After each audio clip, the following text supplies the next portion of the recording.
So obviously classroom discussions, a lot of things that happen in your class are called classroom discussions.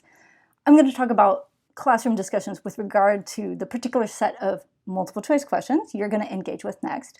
As a brief background, and in case you might have heard this, this comes from a technique that is used in the university setting called peer instruction. It was developed by Harvard physicist Eric Mazur. And the idea is, rather than just lecture in class, blah, blah, blah, here's how casting works or something, you actually engage students with challenging questions that a lot of them that they really need to talk about to get them right, but use these clickers to sort of encourage engagement. This is called peer instruction. If you want to hear about how it goes in my classroom in like a 2-minute video, I'll put the link up next. So why do I do peer instruction in my university classes, and why am I going to recommend this sort of really scaffolded classroom discussion at times in your classes? And that's because I think a lot of our students think that learning is something that happens in their own head. Like they have these terribly fixed mindsets, right? Either I know it or I don't know it, and I can't learn more. But that's a whole nother topic. But the reality is that we construct knowledge about the world around us in the world around us, and there are other people.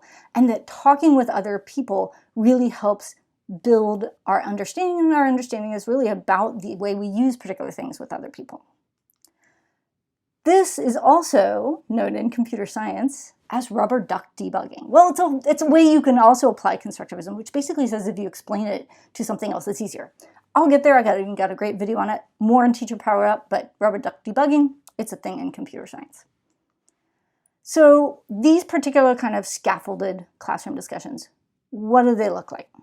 So the idea is I want to engage students with a very, very specific question that goes after a really specific piece of knowledge that's important. It's also hard, okay? It's not like, oh yeah, okay, I got 1 divided by 3, that's 0 because it's integer division. It's something super hard.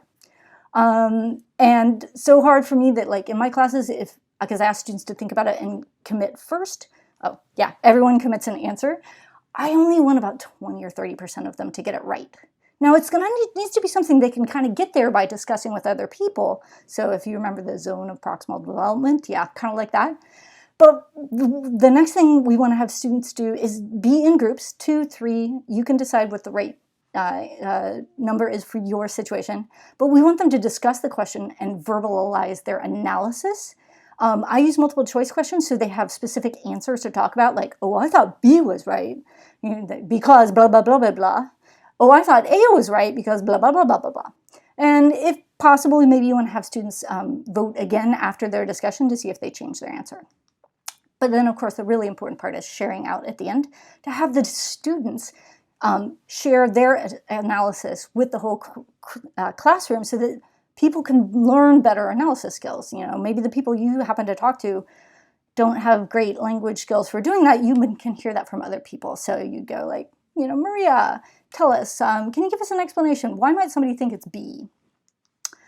My colleagues in K-12 classrooms do not generally use clickers. They're hardware, they're a pain to hand out and get back and whatever. Pear Deck is very popular. It's an add-on for Google Slides. And you can have students multiple choice. You can have them type in and you can quickly review their answers. A physical version, if you don't want the students on their computers at all, is to print out these ABCD voting cards. If you Google that, you'll get one.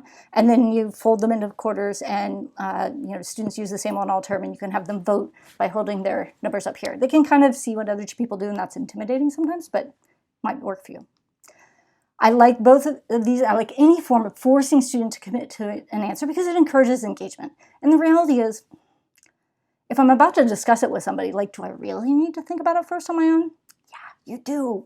But our brains are lazy. That's nature, right? Why expend any extra energy? But if you make me vote by holding up a card, I might think about it a little bit.